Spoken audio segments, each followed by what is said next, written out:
The next periodic property of the elements we're going to look at is called ionization energy. And ionization energy is defined as the following. It's the energy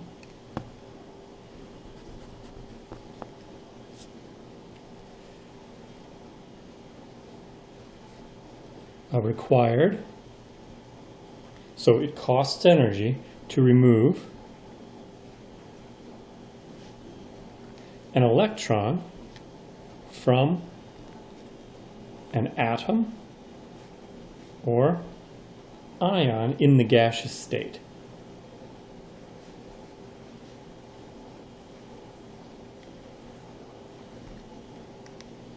So we could talk about something like this. We have, say, metal atom M.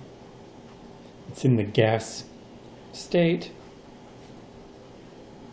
We're going to make a positively charged ion, removing an electron in the gaseous state.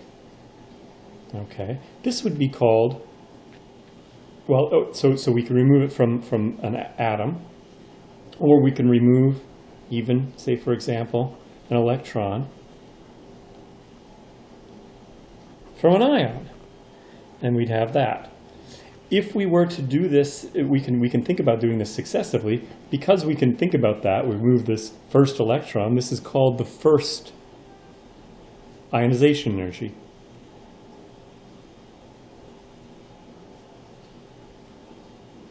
This would be called the second ionization energy.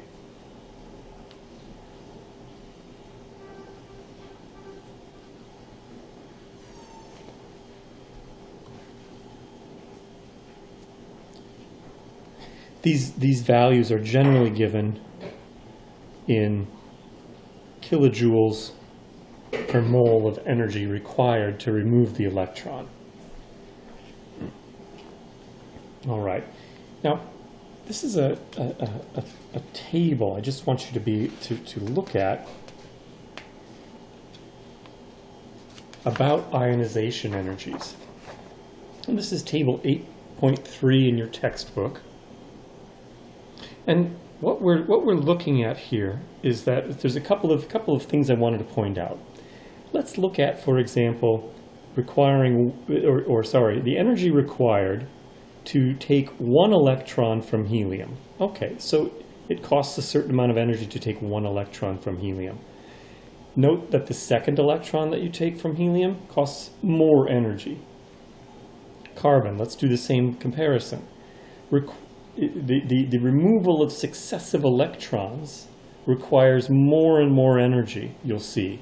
And that's the case for all of these. So taking the first electron from an atom or atom costs the least amount of energy. Taking an additional electron from an atom costs more energy. So removal of successive electrons requires more energy. And that's just because we have the same nuclear charge in each of these cases. So for example, we have lithium. Lithium ion is lithium, it has 3 protons in it. To remove one electron costs a certain amount of energy. To remove a second one costs more energy because there's actually the electrons are being held tighter to the nucleus because you have a +3 charge in the nucleus, but now you only have two electrons that are feeling that charge. Okay, so there's less repulsion. Same nuclear charge, fewer electrons, less repulsion. All right, so that's something to keep in mind, is that successive ionization energies cost more energy as you go. The other thing I want to point out with this table, and you'll notice here, is that this is experimental evidence for electron configurations. Note that there's a large increase that happens between, say, for example, removing one electron from lithium and 2. A big jump. As opposed to beryllium, there's a relatively modest jump, but then a huge jump. Again, for boron, there are 2 modest jumps and then a large jump for the ionization energies. What this is experimental evidence for electron configurations. These large increases represent another shell in the atom, where you're removing one more electron from that atom. So for example, let's think about the lithium atom. Lithium is right here. Lithium has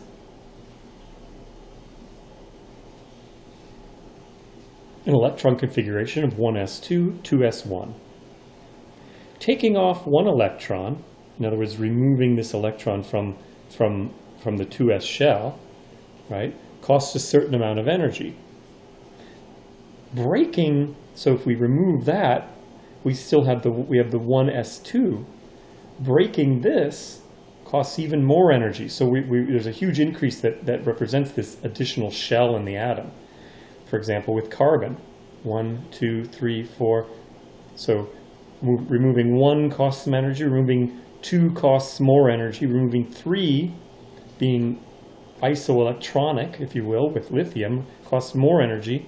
But then removing the 5th one to be isoelectronic with neon, or to be isoelectronic with neon, costs a certain amount of energy, significant. But then there's a massive jump to remove additional electrons again.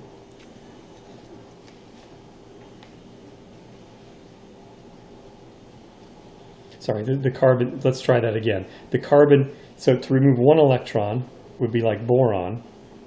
Removing 2 and 3 would be like lithium. To remove a 4th one would break, it makes it isoelectronic with helium, but then when you're breaking the 5th and 6th, you're breaking this helium noble gas shell. There's a large increase that represents another shell in the atom. Anyway, so first ionization energies. Let's think about these, how they work. So and the trends that we're going to think about as we do these. Okay, so first ionization energies.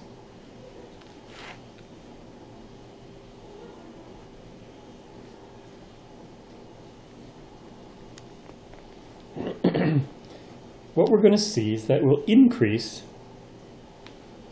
across a period.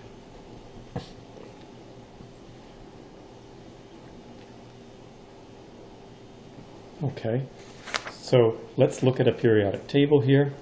So as we go across the period, the first ionization energy is actually going to go up, up, up, up, up. And the reason for that is because the atomic radius decreases, the electron is closer to the nucleus, so it's more tightly held. We can see evidence for an increase across a period if we go from lithium to neon. You note that the first ionization energy increases as we go.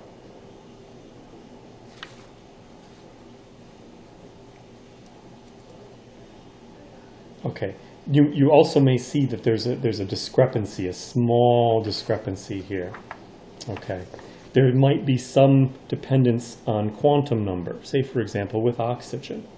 Okay, so why is it that as we are going across the periodic table, so I'm going to arrange these things like this.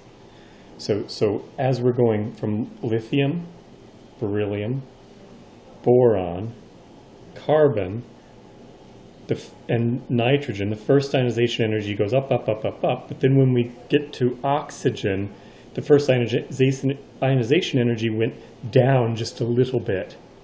Well, that's because a half-filled subshell is somewhat stable. So it's easier to remove paired electrons, because as soon as you put an electron in oxygen, remember the oxygen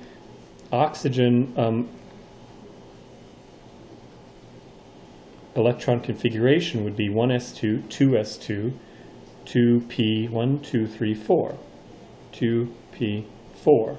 So you have what you're doing is you have a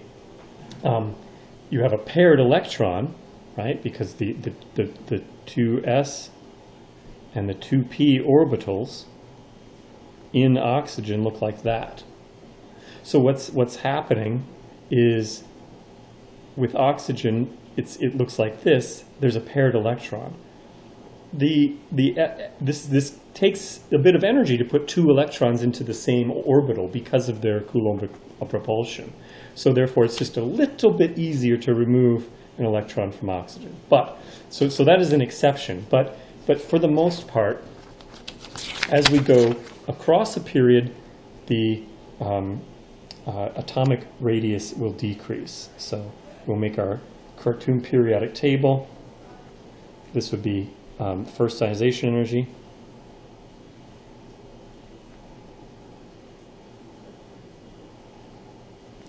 It's going to increase as we go across that way. Okay, now what would we expect to happen, let's say, down a group in the periodic table? As we're going from lithium to sodium to potassium, as we go down, the first ionization energy is going to decrease. So actually, let's do it this way. Let's say, as we go up a group, we get an increase in first ionization energy. That's even a better way to do it. The first ionization energy increases as we go up and over across. So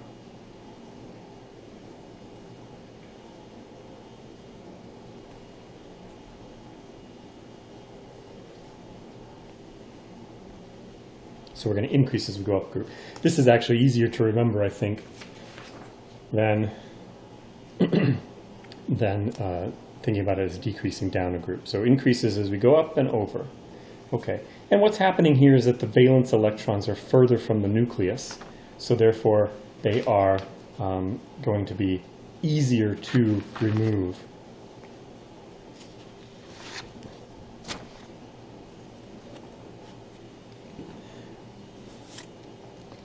Another periodic property is something called electron affinity.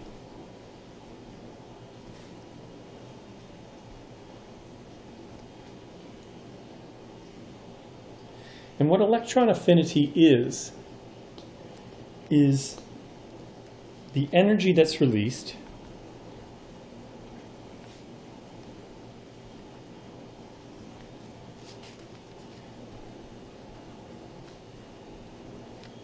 when an atom or ion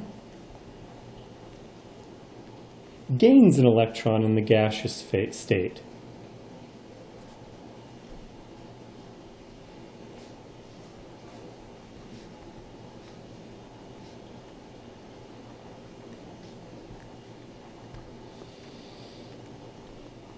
Here we have some atom or ion. We'll put it right as an atom here in the gaseous state. We're going to add an electron to it, and we're going to end up with a negative ion. So the formation of a stable negative ion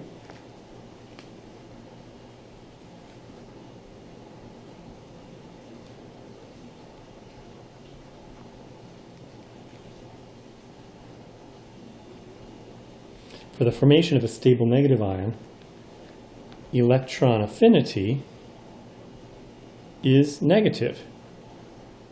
In other words, you get energy out, right? Delta G, we can think of it, or sorry, delta H, we can think of as being is negative. You get energy when you do this. Okay. Electron affinity generally increases as we go across a period.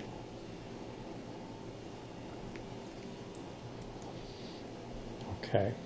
In other words, you get a more negative value.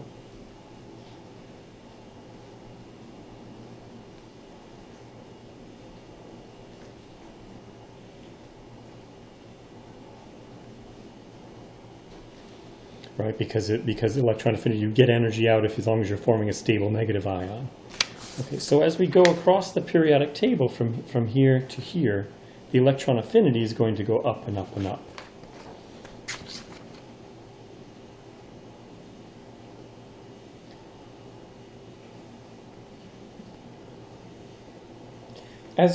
There's not much variation as we go down a group, but there might be a slight increase. So I'll draw a squiggly arrow there. And just to show you some values for electron affinity, these are electron affinities of main group elements in kilojoules per mole. Okay, and what we have here is, so we can see as we go across the periodic table, the electron affinities get higher and higher. In other words, and you get more and more energy out as you go across the periodic table. There's not a lot of difference as we go up. Maybe a little bit, but not a lot of difference. Not as much as there is from one side to the other as we go across the periodic table. So the trend to really think about is the electron affinity increases as we go across a period. And there's another table, 8.19 in your text, that shows the same trend, electron affinity. And you can see as we go from, this is electron affinity versus atomic number, as we go across the periodic table, it does get higher and higher. The highest is with fluorine, chlorine, bromine, and iodine, and so on. There are some jumps here, and these jumps have to do with filled subshells and half-filled subshells that we saw something similar with happening before. Okay. The final, or another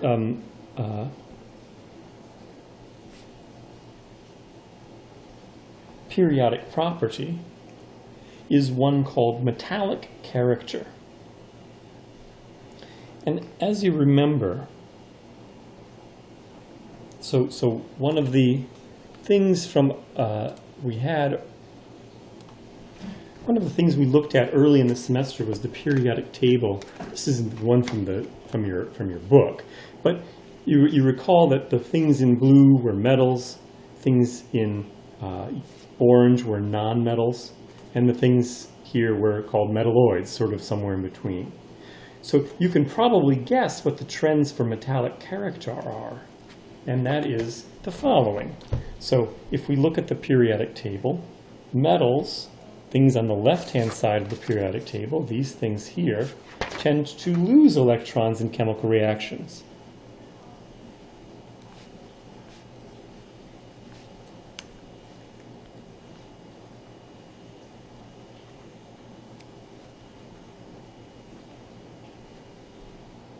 And they have a low ionization energy.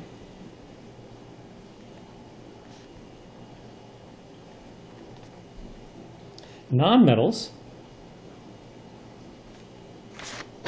things in this part of the periodic table, tend to gain electrons in chemical reactions.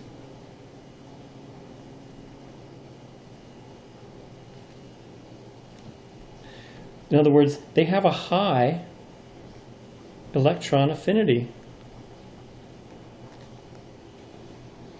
And so metallic character, if we make our cartoon periodic table and think about the trend, metallic character is going to go up as we go from one side to as we go from the right to the left.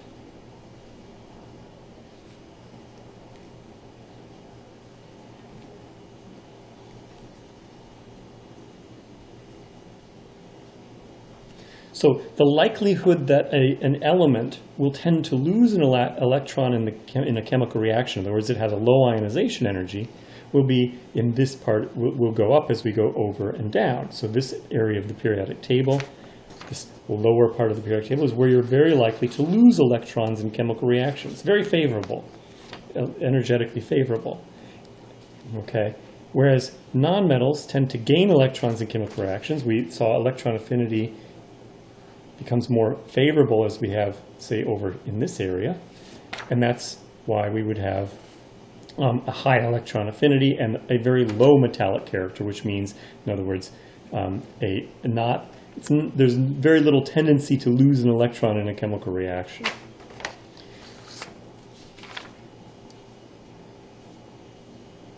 Okay.